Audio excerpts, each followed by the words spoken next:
Obec Palárikovo, nachádzajúca sa iba 10 kilometrov od Nových Zámkov, je v poslednej dobe často spomínanou časťou okresu aj vďaka rozrastajúcemu sa priemyselnému parku. Okrem priemyselnej zóny panuje v dedine aj závideniahodná zanietenosť pracovníkov obecného úradu a obdivuhodný lokalpatriotizmus. Jozef Dernár vo svojich prejavoch nedokáže zakryť snahu vychovávať. Niet sa čo čudovať, vedie dlhoročným pedagógom a bývalým riaditeľom školy v nedalekých Tvrdošovciach. Aby prebudil v mladých športovcoch vlastenecké cítenie, pripravil si pre nich symbolický darček. Perá s nápisom "Je pre mňa cťou reprezentovať obec Palárikovo". Toto a ešte oveľa viac sme sa dozvedeli počas príjemnej debaty s pánom starostom začiatkom decembra. Máme skoro 4,5 tisíc ľudí, no a sme v susedstve a vlastne aj v združení obcí, volá sa Cerga 2, čiže najbližší naši susedia sú naši spolupracovníci zároveň. To sú Tvrdošovce, Jatov, Zemné, Šurany, no a pochopiteľne aj mesto Nové Zámky. V súčasnosti to naše Palárikovo má veľmi zaujímavý vývoj, pretože zrazu sú tu nové dve oblasti, ktoré sa zdajú byť veľmi atraktívne. Prvá vec je, že vzniká tu dobré podnikateľské prostredie pre investorov a tomu sa veľmi tešíme, lebo je to vcelku nová vec. Čiže náš priemyselný park, sme v štádiu, že priemyselný park je vybudovaný, sú tam zmluvnení dvaja investori, jeden začal, druhý začne na jar, čo vcelku nás teší, pretože už oni dvaja vytvoria takmer 300 pracovných miest v prvej fáze. Pochopiteľne táto téma sa bude rozvíjať, pretože sme len na začiatku. Druhou takou oblasťou, ktorú pokladám za veľmi atraktívnu, v tom našom prostredí, kde sú nie hory, ale nížiny, to je práve turizmus alebo relax, oddych, že začínajú tu byť veľmi zaujímavé podmienky, ktoré sú naviazané nejak na tú našu krásnu historickú budovu, ktorá síce nepatrí obci, ale zdobí obec, to je kaštiel. A v jeho okolí je zrekonštruovaný, nedávno otvorený krásny anglický park, kde je najvučný chodník, kde sú detské ihriska a začali ľudia chodiť do neho na prechádzky a dokonca aj návštevníci obce tam radi sa poprechádzajú. Hneď v tomto areáli je vlastne tiež nedávno obnovená kultúrno-historická pamiatka a to je Vodárenská väža, ktorá aj vyhliadková by mohla byť, len ešte žiaľ nie je celkom to dotiahnuté, lebo niektoré stromy prekážajú tej vyhliadke, ale je naozaj veľmi stará a sme radi, že sa nielen podarilo zachovať, ale že dokonca je istou atrakciou. V blízkosti toho všetkého je vlastne aj Bažantnica, to je v Strednej Európe jedna z najstarších, ktorá dodnes je zachovaná, slúži poľovníkom, ale je to vzácne miesto, kde sú nádherné dreviny, kde sú neobvyklé zvieratka rôzneho druhu, ktoré sa aj chovajú, ale slúžia predovšetkým poľovníkom a verím, že raz to bude aj zaujímavá, atraktívna turistická ponuka.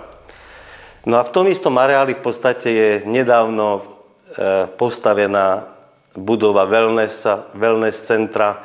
Je to zásluhou firmy Polnosme, lebo im patrí.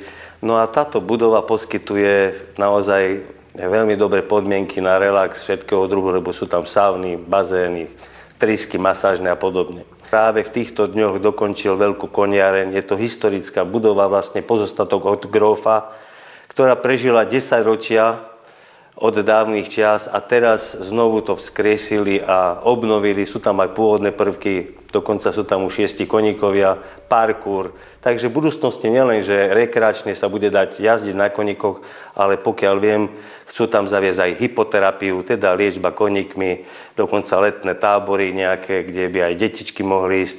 Takže je veľmi to, by som povedal, bohumilá činnosť.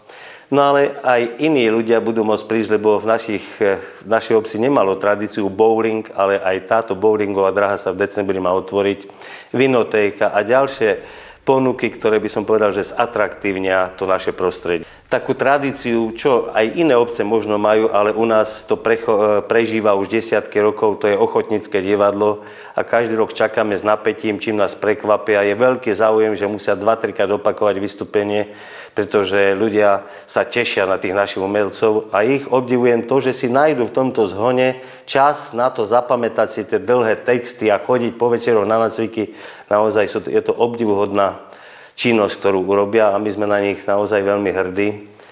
No ale okrem tých máme tu tých tradičných, Jednota dôchodcov, má svojich tanečníkov. Musím povedať, že staršie páne, ktorí už majú 80 rokov dokonca, už sú známe hviezdy, pretože volajú sa, že seniorka, už asi 2-3 roky tancujú, chodia po vystúpeniach aj po okolitých obciach, dokonca keď poviem, že v zahraničí, lebo Zubži je naša partnerská obec na Morave a už aj tam boli niekoľkokrát vystupovať. Takže oni stále tým svojim dôchodcom robia atraktívne činnosti, výlety, stretnutia, Mikulášov, dokonca olympijské hry sme mali pre dôchodcov pred asi mesiacom. Takže toto je ďalšia organizácia, ktorá je stabilná a odkedy vznikla mnoho rokov má z tých členov pribúda a proste majú duchaplnú činnosť. Okrem toho, takým našim vonkajšou prezentáciou obce sú práve historické vozidlá veteráni. Už 10 rokov, každým rokom na hody palárikovské, kedy sú v máji, je tu prezentácia, prehliadka nádherných historických vozidel veteránov, kde býva 60, 80 a rôznych hostí, dokonca aj zo zahraničia. No a musím povedať, že už je to také podujatie, ktoré už v regióne má svoje meno. Obvykle navštívime aj okolité obce, kde sa odprezentujú. Ľudia sa tešia na tú návštevu Palárikova v tom čase, takže aj tí organizátori, ktorým pochopiteľne všetkým obec pomáha, lebo obec je tá, ktorá proste musí niekedy aj trošku finančne vypomôcť, ale je to úplne prirodzené. Takže to je tiež taká naša taká zvláštna alebo špecialitka, čo nebýva v každej obci.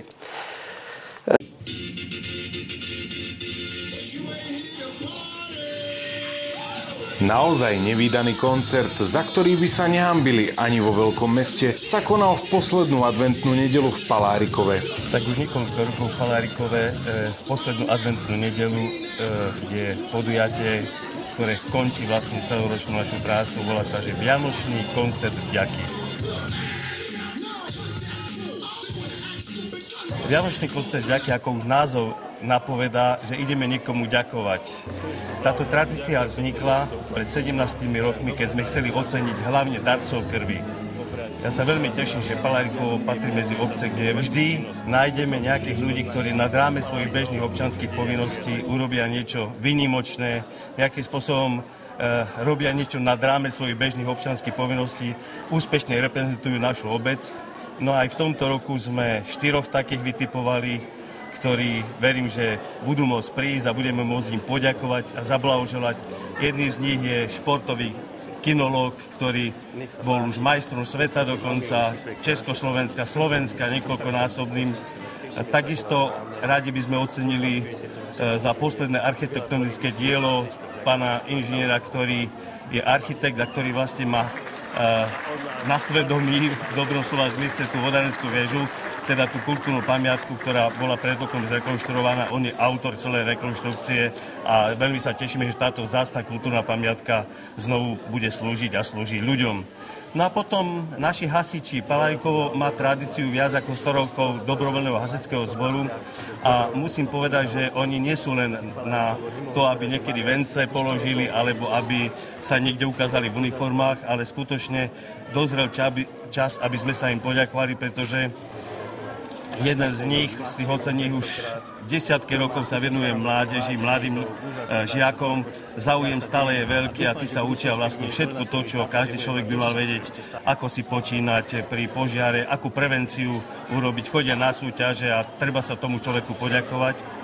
No a zároveň máme tu veliteľa našich dobrovoľných hasičov obce, ktorý už niekoľkokrát a v tomto roku práve tiež dokázal so svojimi chlapcami, členmi rýchlo zasiahnuť v prípade požiaru a naozaj boli veľmi účinní, o čom svedčí aj pochvala zo štátnych orgánov. Takže aj týmto ľuďom musíme poďakovať dnes. Kultúrny dom bol na prasknutie Palárikovčanmi, ktorí si prišli užiť krásne vystúpenie Palárikovčanov, pretože táto obec si naozaj nepotrebuje pozývať zabávačov, nakoľko ich sama má viac ako dosť. Aktívne miestne združenia, základná škola, škôlka, tanečné skupiny. Každý sa podieľal na spoločne pripravenom krásnom adventnom programe, aby ukázali to najlepšie. Na ten vianočný koncert vždycky vystupujú len naši umelci, keď to tak mám povedať. To sú deti, žiaci, ktorí sme si sami odchovali, ktorí chodia pravidelne do Domu kultúry, pretože väčšinou naši občania chcú vidieť proste našich odchovancov, naše deti. Takže ja im budem držať palce a dúfam, že opäť sa im podarí urobiť takú čarovnú vianočnú atmosféru, lebo ňou vlastne s týmto programom šíria už posolstvo do všetkých domácností, že blížia sa vianočné sviatky a treba vniesť do našich srdc harmóniu, pocit spolupatričnosti, lásky, no a teší sa zo života. Starosta obce vo svojom prejave vyzdvihol darcov krvi, medzi ktorými boli aj dvaja skromní a tichí hrdinovia, ktorí darovali životodárnu tekutinu už viac ako 100-krát. Táto tradícia vznikla pred 17 rokmi, keď sme chceli oceniť hlavne darcov krvi. Ja sa veľmi teším, že Palárikovo patrí medzi obce, kde je veľmi veľa dobrovoľníkov a v tomto roku máme aj také unikáty, lebo nielenže budeme udeľovať bronzové, strieborné a zlaté janského plakety, ale budú aj diamantové a dokonca dvaja občania naši za 100-násobné darcovstvo krvi by mali získať kňazovického plaketu. To je úžasné ocenenie a naozaj